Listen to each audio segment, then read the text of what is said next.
Pensez-y, avant un match important, un joueur de football met toujours sa chaussure gauche en premier. Ou peut-être connaissez-vous quelqu'un qui ne peut pas commencer la journée sans toucher 3 fois du bois. Et que dire d'éviter de passer sous une échelle ou de croiser les doigts pour porter chance? Des millions de personnes dans le monde croient en de telles choses et les pratiquent tous les jours. Bien qu'elles sachent qu'il n'y a pas de logique réelle, ces actions leur procurent une sensation très particulière. Aujourd'hui, nous allons voir pourquoi notre cerveau aime les superstitions et les rituels et quelle science se cache derrière tout cela. La vie est pleine de choses que nous ne pouvons pas contrôler. Le temps qu'il fait, les résultats d'un examen important, si nous gagnerons à la loterie ou si notre équipe préférée marquera un but.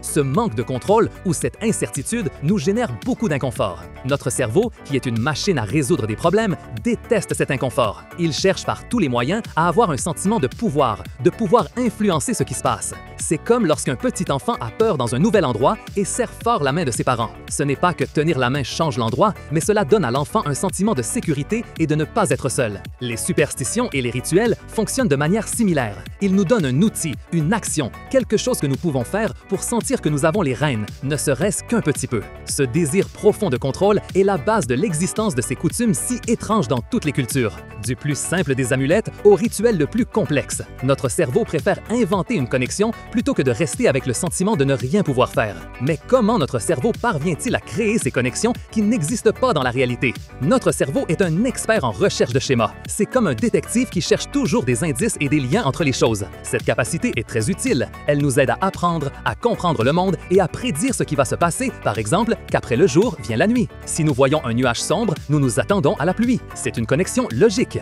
Mais parfois, cette machine à schéma fonctionne trop. Elle commence à voir des connexions là où il n'y en a pas, surtout lorsque nous nous sentons vulnérables ou très stressés. Imagine que tu portes une chemise bleue à un examen et que tu obtiens la meilleure note. Pour ton cerveau, c'est une connexion possible. Peu importe si tu as beaucoup étudié ou si l'examen était facile. Ton cerveau dit « Ah, la chemise bleue était la clé ». Cela s'appelle la corrélation illusoire. C'est quand nous associons deux événements qui se sont produits ensemble mais qui n'ont en réalité rien à voir l'un avec l'autre. C'est comme voir des formes d'animaux dans les nuages.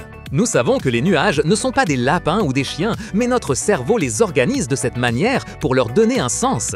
Avec les superstitions, il en va de même. Notre cerveau crée une histoire simple, si je fais X, alors Y se produira. Et cette histoire, bien que fausse, nous donne un sentiment de contrôle que nous recherchons tant. Mais que se passe-t-il si la superstition fonctionne? Il y a quelque chose de magique à croire en quelque chose, même si ce n'est pas réel.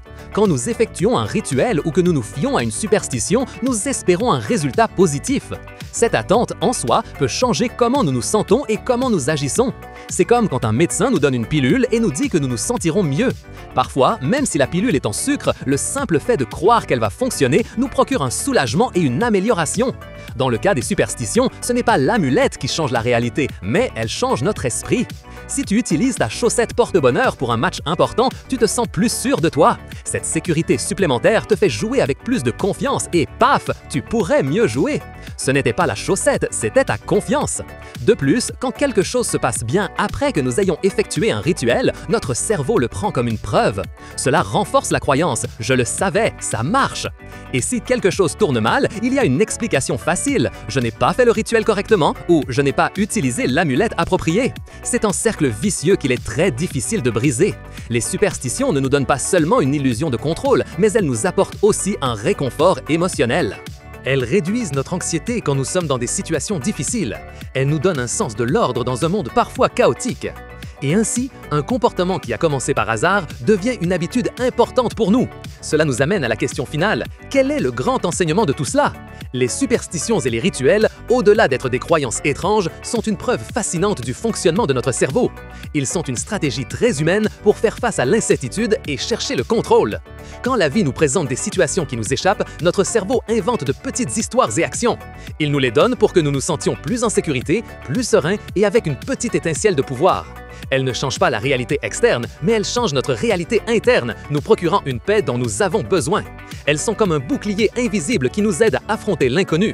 Alors la prochaine fois que tu verras quelqu'un toucher du bois ou éviter un chat noir, souviens-toi de ceci. Ils ne sont pas illogiques, ils utilisent un outil ancestral de leur cerveau pour trouver du réconfort.